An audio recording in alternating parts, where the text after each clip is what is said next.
Yeah, at Thomas.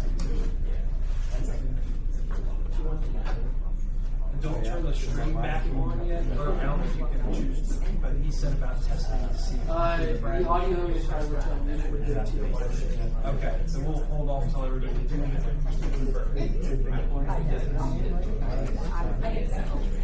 Yeah. Good, how are you? Yeah, we do have one. Who did play now?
Okay. Just making sure we didn't miss something. Okay. That's good. Yeah. Thank you. I just had to move it like, wait a second. Yes, okay. Just making sure that Mr. President. We have to accept it. Yeah.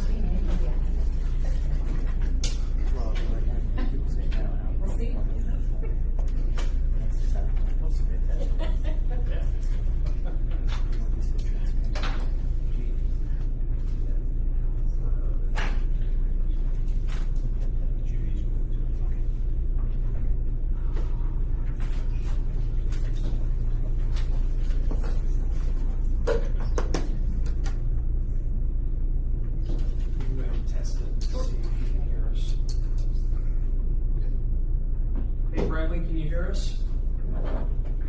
I can. All right, perfect. You all hear me? Yep.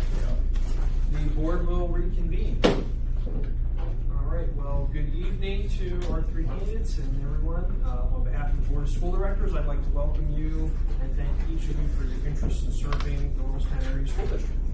Serving on a school board requires a significant commitment of time, effort, and dedication to our students, staff, and community. We appreciate your willingness to step forward and be considered for this vacancy. Before we begin, I'd like to briefly review the interview procedures. All candidates will be asked the same interview questions.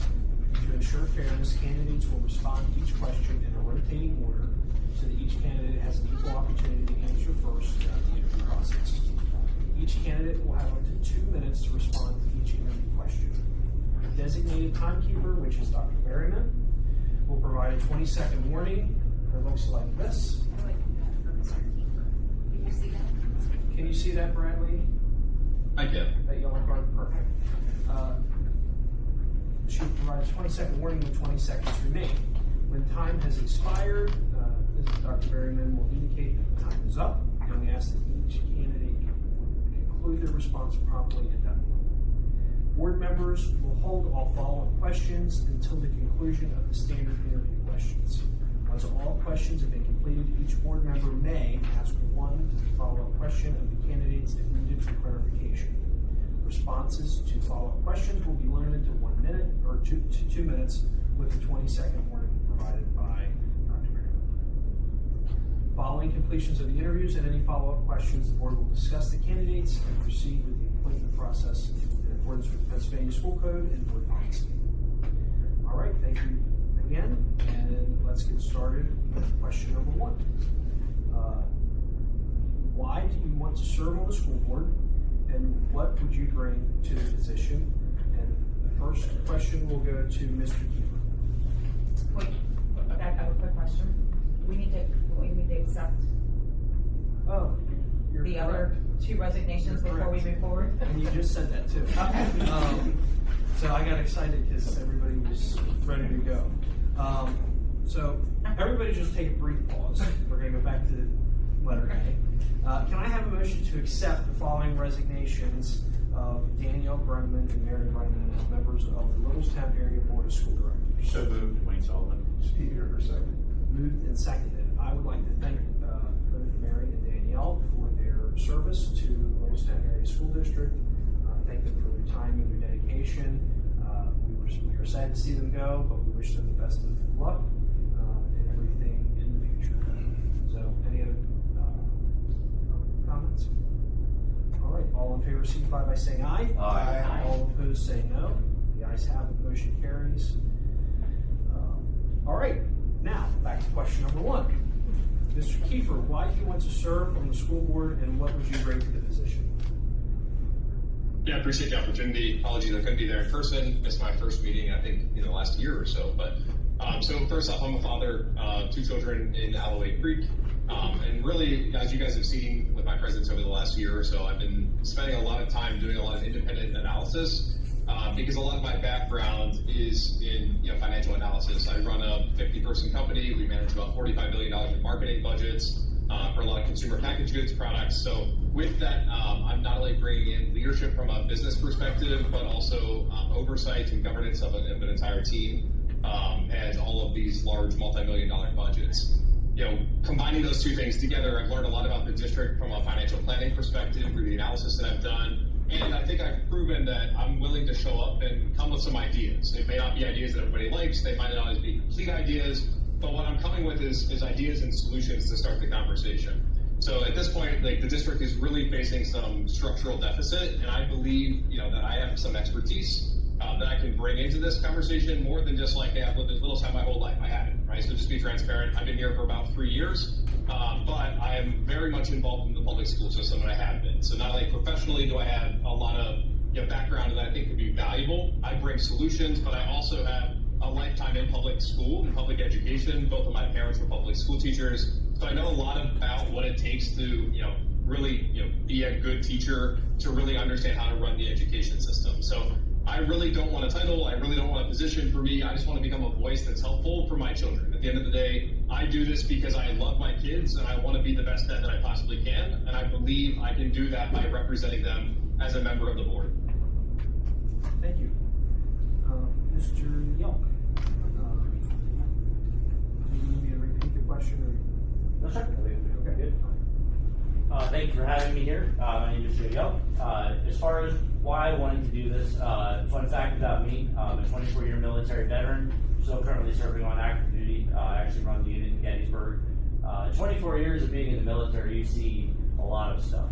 One of my biggest takeaways of what I've done in the military is we're problem solvers. At the end of the day, we have our job. No offense to anybody in this room, but I think some of the problems that I have solved in the military and some of the conditions that I have been in, it makes the boardroom for a lot of folks.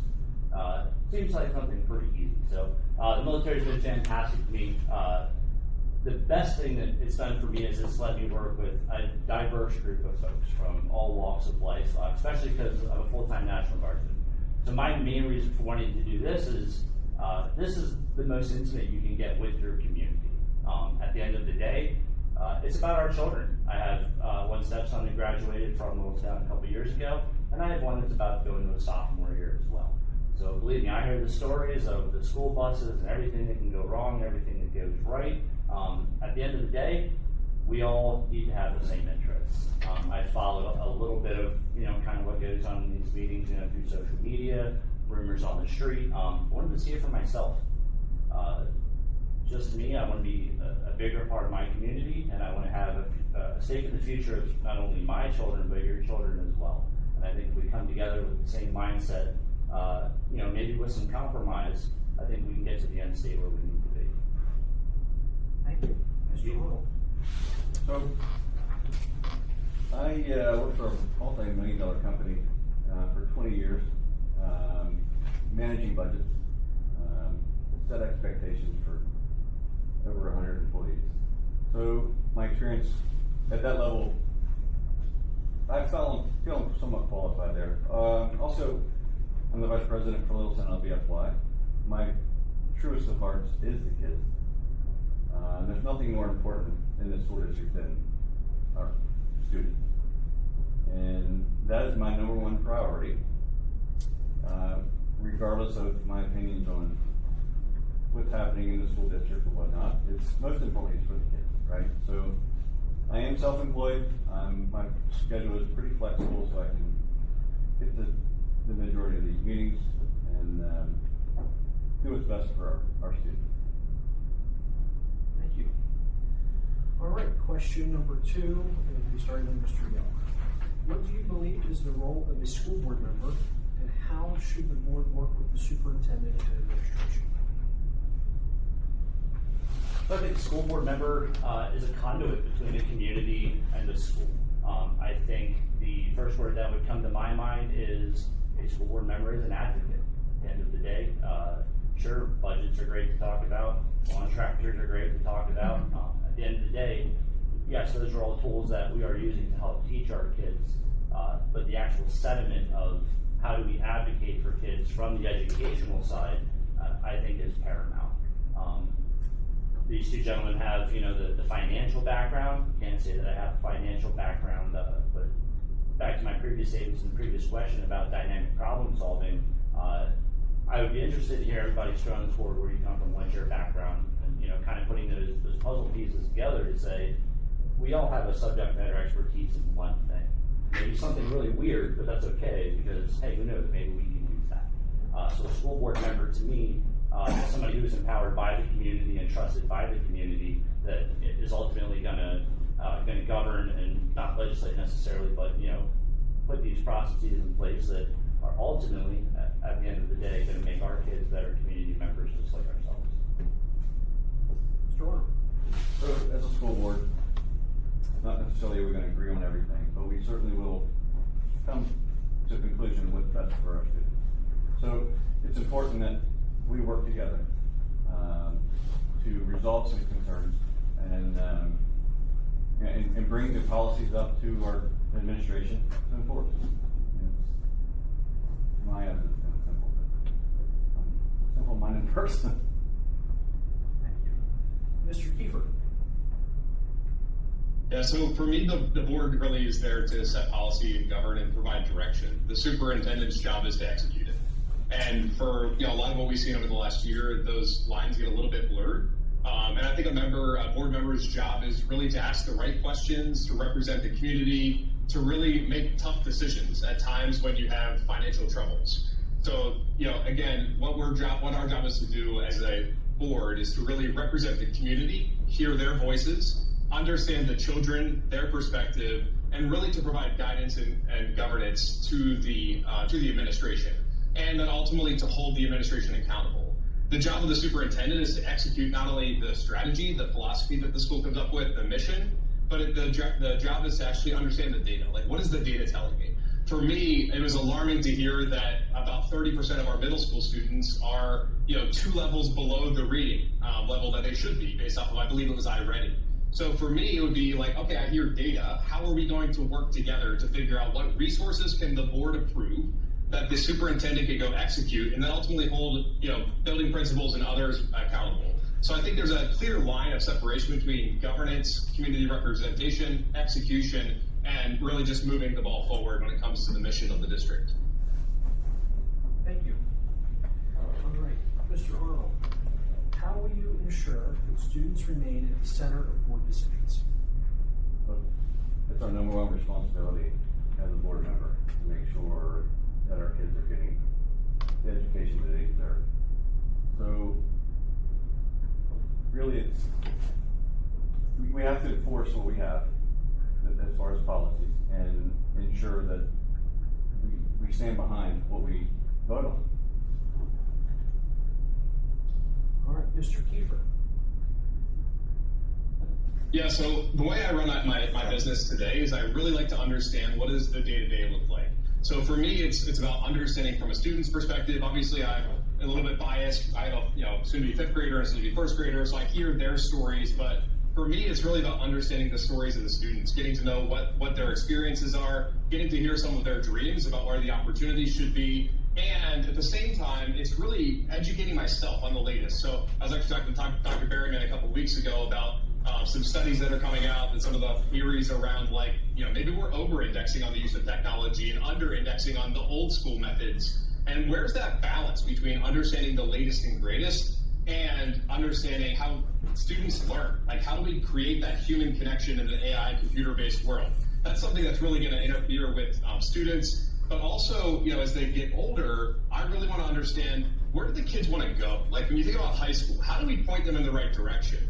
Obviously, we have ACTI. There's a lot of dialogue around getting those kids certified. But for me, it's about, like, where do the kids want to go that are going to college as well? Like, what do we do there? Yes, I know we have connection to Delaware Valley and a couple others, but, like, how do we set them up to go into the professional workforce in a rapidly evolving AI-driven world that's really going to impact a lot of careers?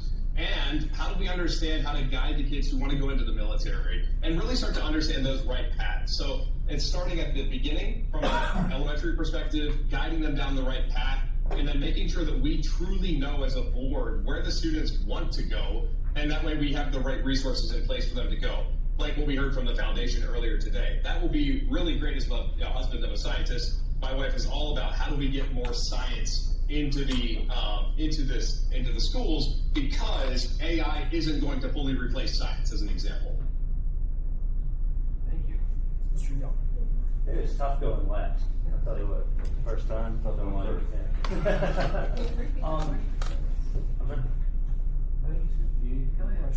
No, absolutely. Okay. So my line of work, I'm what they call readiness NCO for the Army. So basically when the commander is away, I make all of his decisions with obviously his counsel. And I would say the reason I have a job is because I have soldiers. So everybody in this room, obviously, I'd like to think your heart is in the right place. And the only reason we have a job is because we have kids, whether they're our kids or somebody else's kids. And I completely agree with that. I mean, I find it kind of crazy, especially when some people are coming through like, hey, where's the feedback from the kids? Like, anybody think about that? I mean, obviously being brand new, sitting in the back of the room, I didn't get to see one of the books, so I was like, I don't know what's going on. Looking at some of the numbers, they seem fine. How do we get to that next level? So, we talked to the kids, like very little in the folks that were guest speaking. There was some feedback, but actual specific examples of that feedback. So bottom line, it comes down to, are we talking to these kids? Are we interfacing with administrators? Are we interfacing with staff and faculty to make sure that we're here for the right reasons, which are the Thank you. All right. Question number 4. This time I'm going to go back to Mr. Cooper.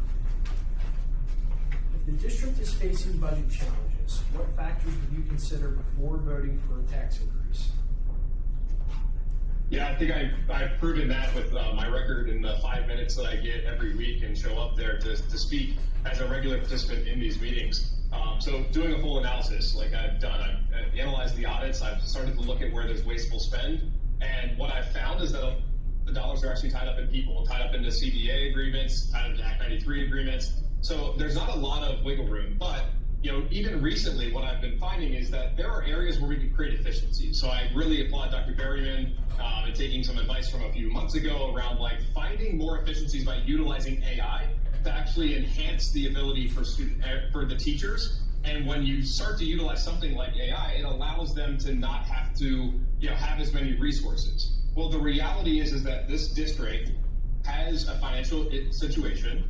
I believe that sports are important, I believe that we're really funding them to be good enough at this point. And I think a lot of the cutting that needs to happen is really tied to some of the excess that we have from an excess spending, but a lot of it is tied up in personnel. It's unfortunate, and as a leader of an organization, every now and again you have to make hard decisions to cut people to try to guide through a reorganization. And I know it's not always helpful, but like really doing it in a way that is mindful of the humans, that those lives will be impacted. But in a district our size, most of our dollars are tied up in people, and at this stage, like there's not a lot of extra wiggle room. And again, without getting into arts and sports and things like that. So at this stage, I think a lot of it is going to be trying to find efficiencies in people, unfortunately. But you know, I hope there's other things that I'm not exposed to as a person who's just in the public who attends meetings. That you know, there's other things that we could recommend from a cutting perspective. All right, thank you. Mr. Yale, I'll just read it again. The district is facing budget challenges. What factors would you consider before voting for a tax increase? I think one of the biggest factors I would look at is the longevity of the life cycle of your town. This town is going through some, I don't want to say crazy times right now, but you know, the general landscape out there, obviously, you know, everything is getting more expensive.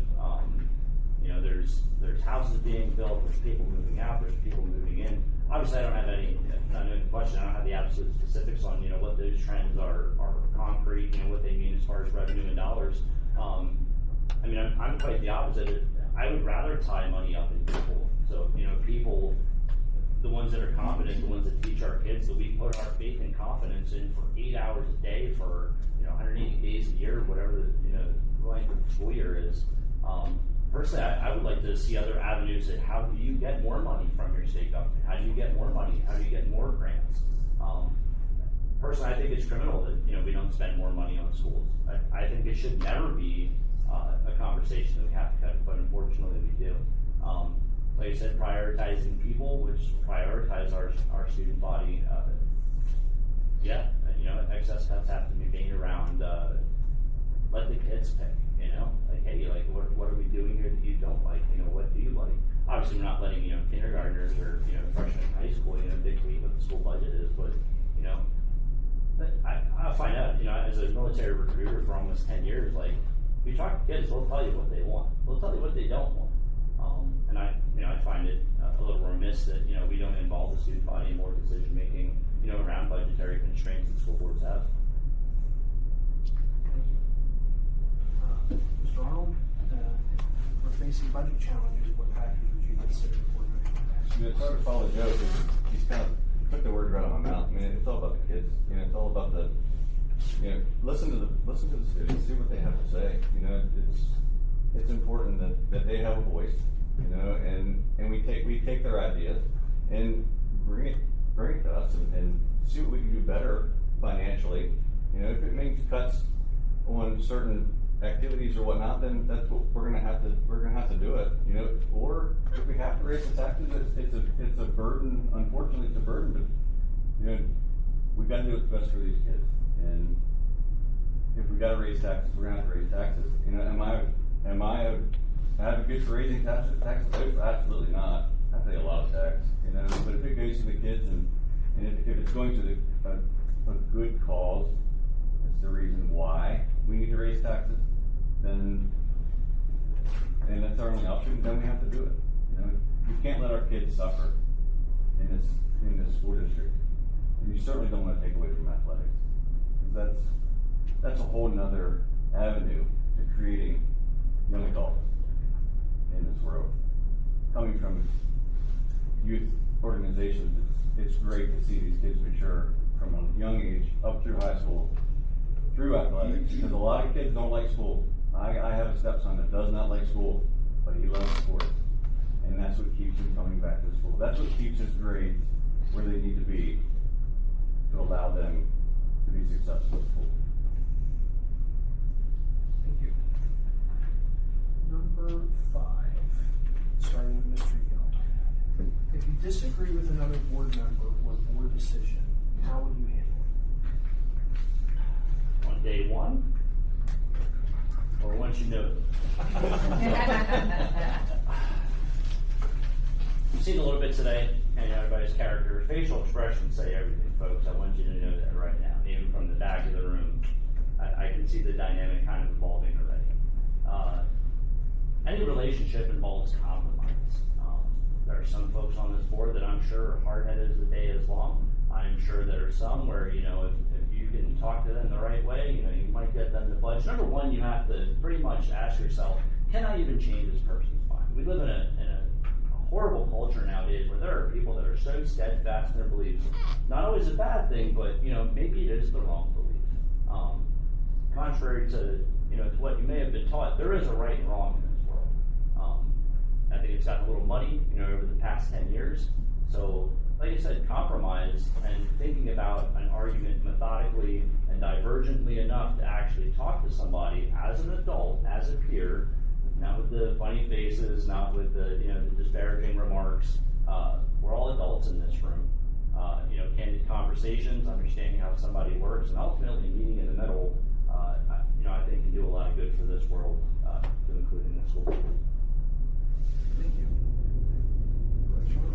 If you disagree with another board member or board decision, how would you handle it? So, most importantly, everybody does have their own beliefs, desires, wants, and what to bring out into the school board. So, if we're disagreeing, I don't feel that it should be showed in the public eye as much as it has. Even this is my first school board meeting, and I can see the tension.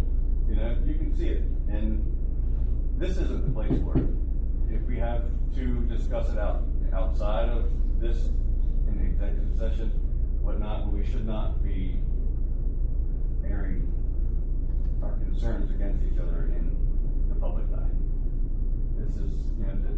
This is where we make decisions for our future. So, if I have this dispute with one individual, there's a discussion that has to be made, right? You can't hold grudges against people your whole life. Work through it. We all have to work together. So, let's make the best of it. Thank you. Mr. Keefe, if you disagree with another board member or board decision, how would you handle it? Yeah, so the way that I run this in my professional life today is I have one-on-one conversations with folks on a recurring basis. One, I think it's important that people just get to know each other. I think, what we see in the board dynamic that exists today is a lot of people who were voted into a board, a lot of people who were selected into a board, and they never really got a chance to know each other. Give you a real life example. Obviously, I'm not on the board, but Dwayne and I have long conversations. I'm sure you all see us after the board meeting, but I think you'd be shocked to know Dwayne and I don't agree on much of anything. But, even with his emotions, I figured out a way to have a conversation with him like a human being, because at the end of the day, we're both humans. And then there's other folks on the board who I've had civil conversations with. And I believe in having civil conversations with folks no matter what your background is. I'm not a registered Republican, I'm not a registered Democrat, I'm just an independent, like a typical millennial, right? Where it's like, I don't put into a box, I just have understanding of what my values are, what matters to me, and if other people have different values, having a conversation with someone, just respecting them as another human being is important. And that shows up in my workplace, it shows up in how I run my family, and it's really important that, again, we just have human dialogue, one-on-one, not in public, not in open meetings, where we have to fight each other, but there can be civil disagreements where there's things where we might just differ on opinion. And again, having a follow-up conversation is just as important as how you show up in the group setting. So again, I think at the end of the day for me, it's about just leading with being a human with other humans. Thank you. All right. We have 2 more questions to go. Mr. Arnold, what do you see as the biggest challenge facing our district in the next 3 to 5 years?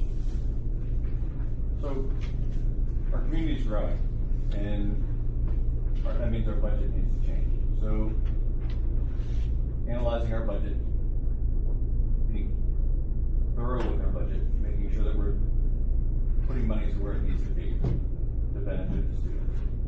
And we have some pretty big developments coming in, some older developments that won't necessarily have kids, but they're contributing towards our costs. So we just have to look at the future growth of this town and analyze and see where we can improve that budget a little better. Thank you.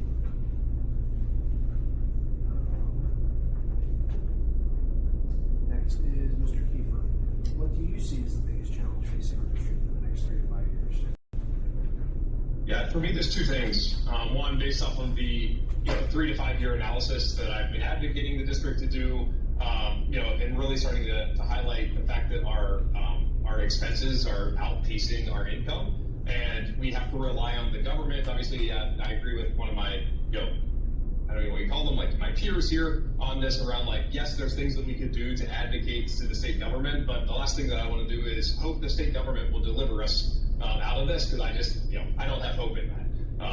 So one thing that I'd really say is that like understanding the financial plan of the district is important, and part of that financial plan is also just the PR. So the district right now has a PR problem. There is a lack of engagement from the community. There is a lack of trust with this district in the community, and I think a lot of that is really bleeding into the way in which people engage or don't engage with this district. So there's the financial piece, then there's like this PR piece, which I think is going to be really critical for the next superintendent to really become a part of the community, to really drive with transparency. And I know I said there's like two, but there's actually a third, which is the preparation of our students. Right now, one of the biggest things facing every future American that's coming out of school is what job will be there when I get out. And that's a reality. I mean, I manage that with low-level, entry-level folks that come into my role today. They don't really know how to work in the workforce, and the workforce is changing so dramatically, with artificial intelligence. The question is are we preparing our students? So that is also going to be a really important question this district needs to ask itself, is are we preparing the next generation of community members in how the world is changing? So those are the three big things for me that I think the district is facing over the next 3 years. Mr. Young, what do you see as the biggest challenge facing our district in the next 3 to 5 years? So very similar to Mr. Kiefer, I would take his number third, and that would be actually my number one. AI is fantastic. I think right now, some people kind of have it backwards. Like they think that AI is going to take all these harder jobs. I look at it. AI is going to replace white collar jobs. Like you're not going to have your bean counters, administrators, policymakers. Like that's going to be done through an algorithm. Folks like this could essentially be obsolete. I would like to see it the other way around. I would love to see kids push back into trades, into blue collar, into the military, a combination of both. I mean, it's going to get to the point where this region cannot support, and colleges are going to end up collapsing. We're looking at an entire generational shift. I hate to say, you look at the boomer class right now. They've got maybe 10 years left. You're going to see quite the opposite of there's not going to be enough jobs. There's going to be too many jobs. Unfortunately, like I said, they are not going to be prepared for that. They're not going to have the white collar jobs that they got, whatever their 4-year degree in. Absolutely nothing against college, but I was fed the same thing, 25 years ago when I came through high school. Like, if you don't have college, you're never going to find a good job. I have a fantastic job, and I've never set foot, in college a day in my life. So I do think that is the issue. I think kids are kind of being, sold a bill of bad goods at this point.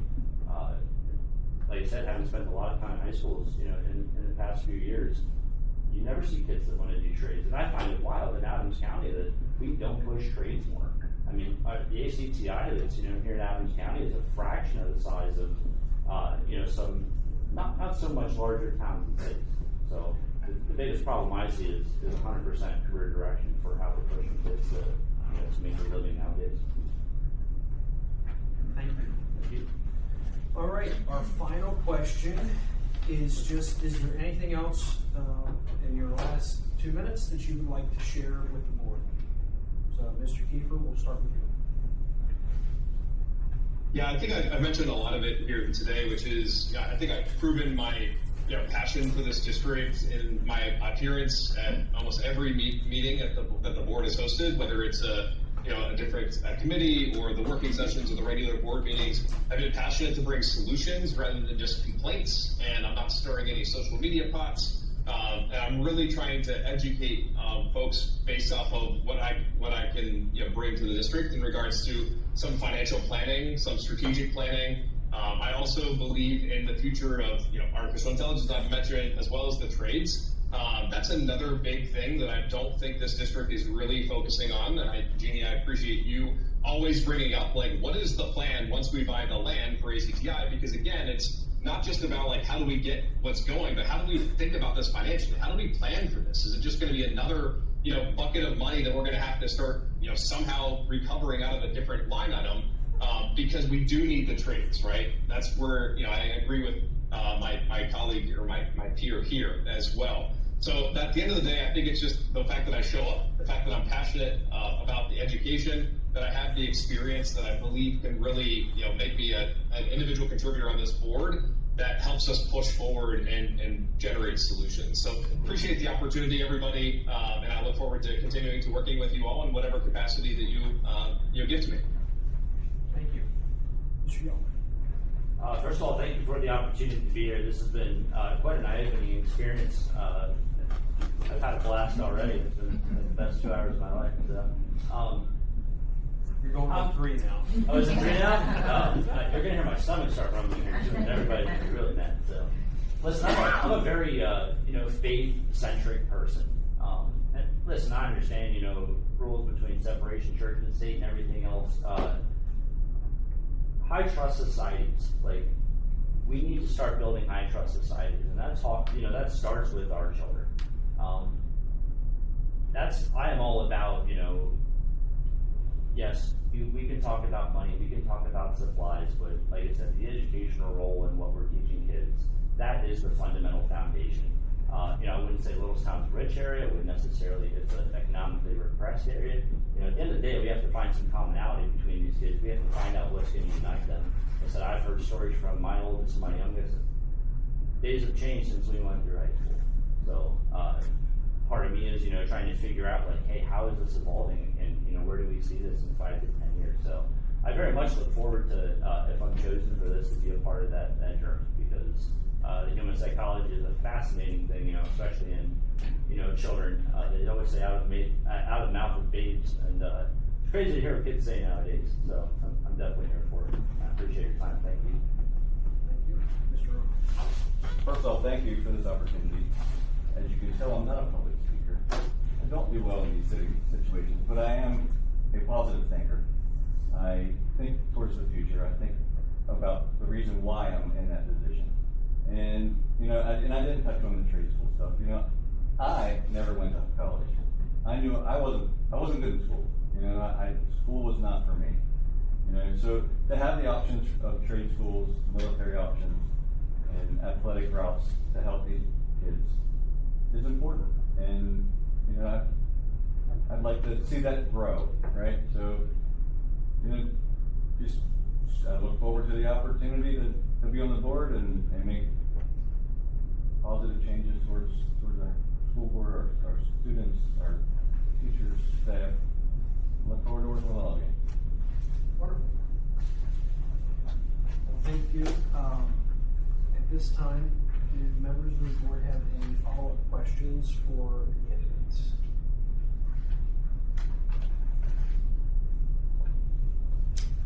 Anyone?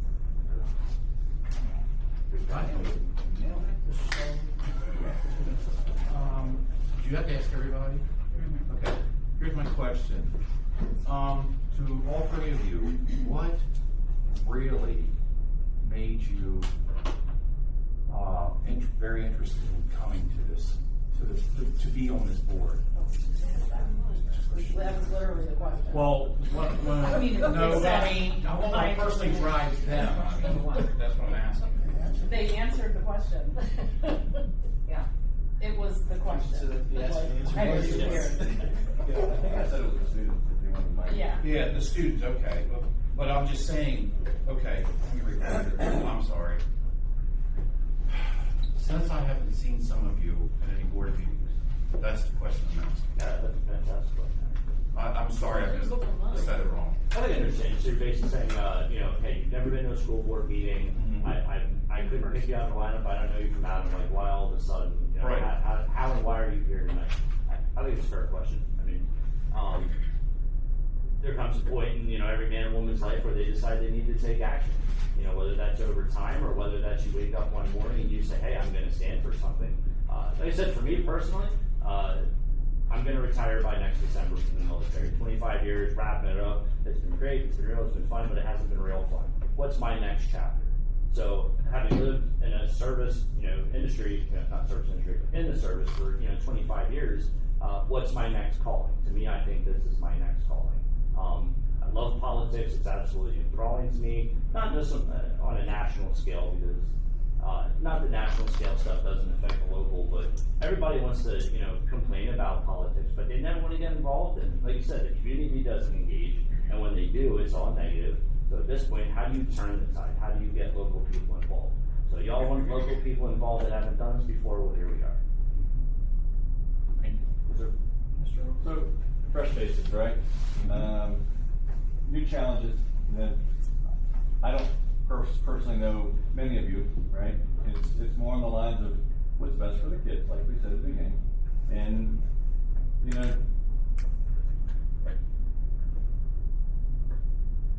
a non-biased opinion coming into a board that has kind of been together, kind of been through the ropes and seeing something, me coming in and not seeing meetings before, I've seen them online, skim through them, and, it is important. Education is important for me, so I just want to be involved in the local level, as far as politics, this is where everything starts and goes up from there, right? So if we can kind of keep this small town growing at a steady pace and to help benefit our kids, that's why.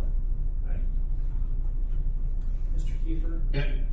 Yeah, and for me, first and foremost, is for my own kids. Obviously, I have a natural need to help give them the best environment that I possibly can from an educational perspective, but it's obviously bigger than that too. Like, I'm always passionate in getting involved in community projects. I've done that when I lived in Anne Arundel County before moving up here, and just what I found in Littlestown, and part of the reason that we even came back here, is we grew up in Mifflin County, and then we moved to Boston, we moved to Baltimore for my wife to get her PhD, and one thing that I found in this community is what I missed when I left that small town in Mifflin County, which is just like people who are just here, just like they'll have your back for anything, and they'll fight, for the good of anything. They'll help neighbors, even if they have different politics or beliefs or values. And that's just something that, like, it feels like there's a disconnect. And I really want to see if we can build the bridge between the community and the district, because again, you see the social media, you hear the rumors, you hear what people say, and it's just like it isn't the lived experience. So there's some kind of disconnect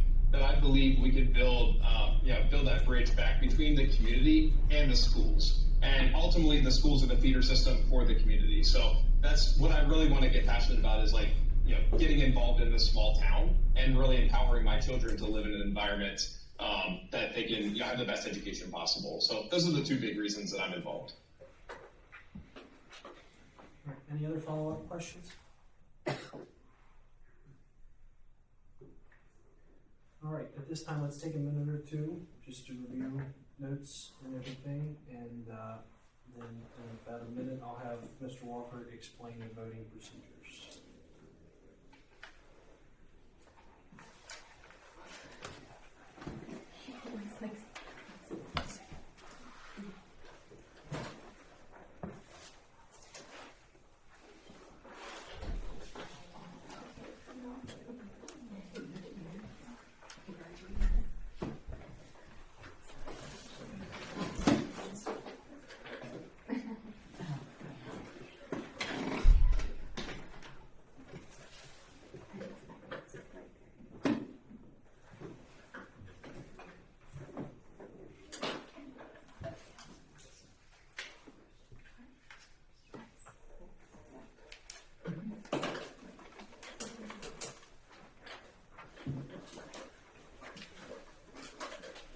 All right, is everybody ready?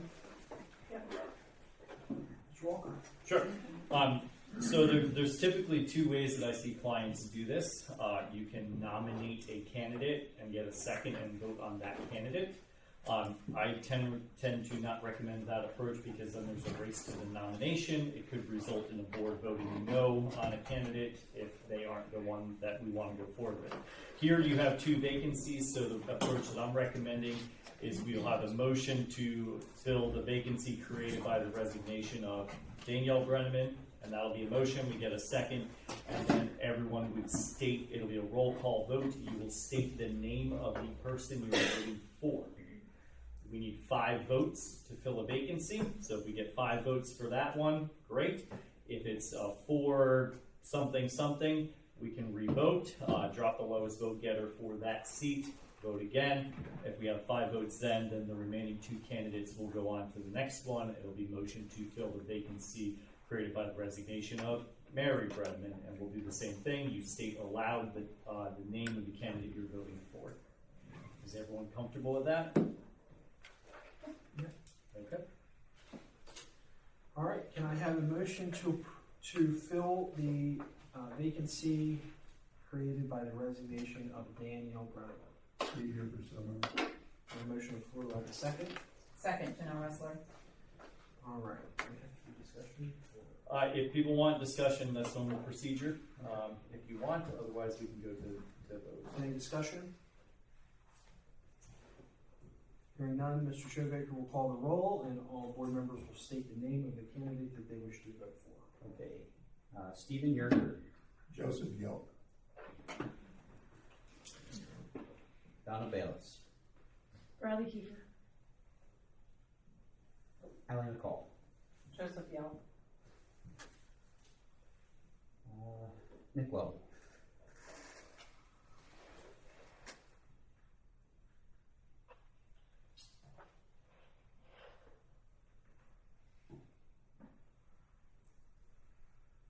Bradley Kiefer. Jeannie Ewing. Bradley Kiefer. Janelle Russell. Joseph Yelp. And Dwayne Sullivan. Bradley Kiefer. We have a 4. Okay, so it's 4-3.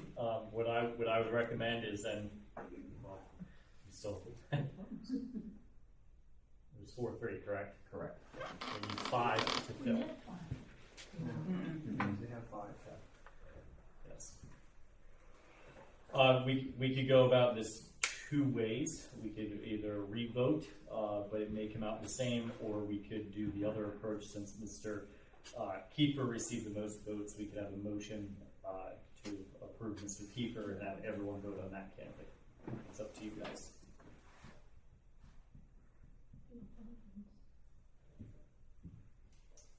Is there a preference? 3 or 5. We'll do a revote. Revote? Oh, we gotta do the same thing with the roll call? Well, are we gonna do it the same way where everyone states the name of the candidate, or do you want to vote on one candidate? That's the question. Yeah, just for clarification. So the option is revote with a name or choose a name and do 5 votes. Revote with a name, and let's see where we go. So it'd be same motion, I presume, the motion to fill a vacancy created by the resignation of Ms. Danielle We Bredman. need to have another motion. Oh, no, it's on the table, we can move it. That's fine, yep. All right, we're going to change the order. So, Janelle Ressler. Joe Yelp. No, I thought we were doing one name and then voting on it. No, we're doing We gotta Doing the revote. same thing again. Doing the same Yep. thing. Dwayne Sullivan. Bradley Kiefer. Stephen Yerger. Joseph Yelp. Donna Bayless. Bradley Kiefer. Allie McCall. Joe Yelp.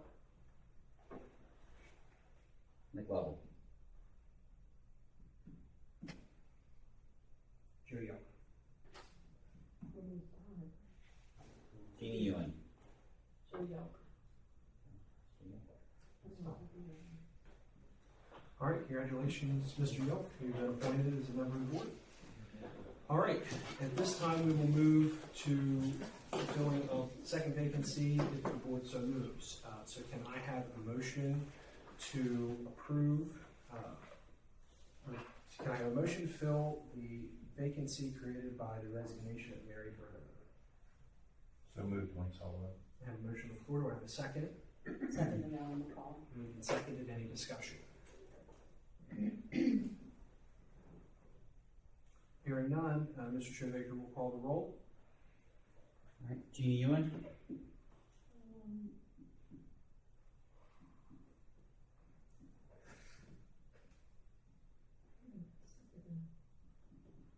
Bradley Kiefer. Janelle Ressler, Bill Arnold. Stephen Yerger, Bill Arnold. Wayne Sullivan, Bradley Kiefer. Donna Bayless, Bradley Kiefer. Nick Lovell, Bill Arnold. Alan McCall. Bill Arnold.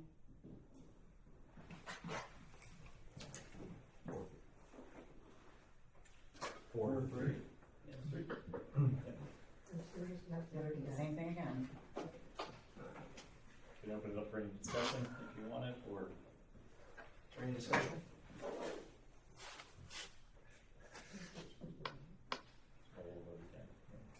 Any discussion? Mr. Shoemaker, call the roll. All right. We will go Donna Bayless, Bradley Kiefer. Alan McCall, Bill Arnold. Nick Lovell, Bill Arnold. Deanie Ewan, Bill Arnold. Janelle Ressler, Bill Arnold. Wayne Sullivan, Bradley Kiefer. Stephen Yerger. Bill Arnold. We have 5. Congratulations, Mr. Arnold. I would like to thank all of the candidates for applying. Thank you, Mr. Kiefer, Mr. Yelp, Mr. Arnold, for your willingness to contribute to the Littlestown Area School District. Mr. Yelp and Mr. Arnold, from here, you'll be required to fill out a statement of financial interest form and file it with Mr. Shoemaker, as well as you will receive an oath of office form that you will have to take to get notarized and be sworn in. We ask that you do that here within the next couple of days because our next voting meeting is Monday, June 22nd. So, with that, the board met executive session on May 27th, June 1st, and June 8th to conduct meetings and interviews for the superintendent search. Prior to tonight's meeting, the board met executive session to discuss a matter involving the employment, appointment, termination of employment, terms and conditions of employment, evaluation of performance, promotion or discipline of a specific employee of the district. The board will meet in executive session for the same reason, post adjournment of tonight's meeting. Can I have a motion to adjourn? So moved, Janelle Ressler. I have a motion. Steve Yerger, second. Moved and seconded. All in favor, signify by saying aye. Aye. All opposed, say no. The ayes have it. Motion carries. We are adjourned. Mr. York and Mr. Arnold, I have binders. Yeah. I didn't know who I was giving those to, but That's what you just. I ordered the binder. Yes. you have this binder. It's not gonna be, it's not gonna be. Oh, this fine. I'm like, is there like a new board member handbook or something that I didn't know Yeah, about? I just. You don't get one. Yeah. I would have had these at least. We are voting on Monday. Do you have any pictures at all? Just email, just email. Just email me, if you don't know how to get from me. Just email me any pictures about that. Sam's Club is, that is 40 case. I'm actually, I'm trying to. $5.48. I'm trying to. Oh, did anybody else trying? He's trying. $5. Is there a petty cash fund or something? We don't have petty cash. We got rid of that.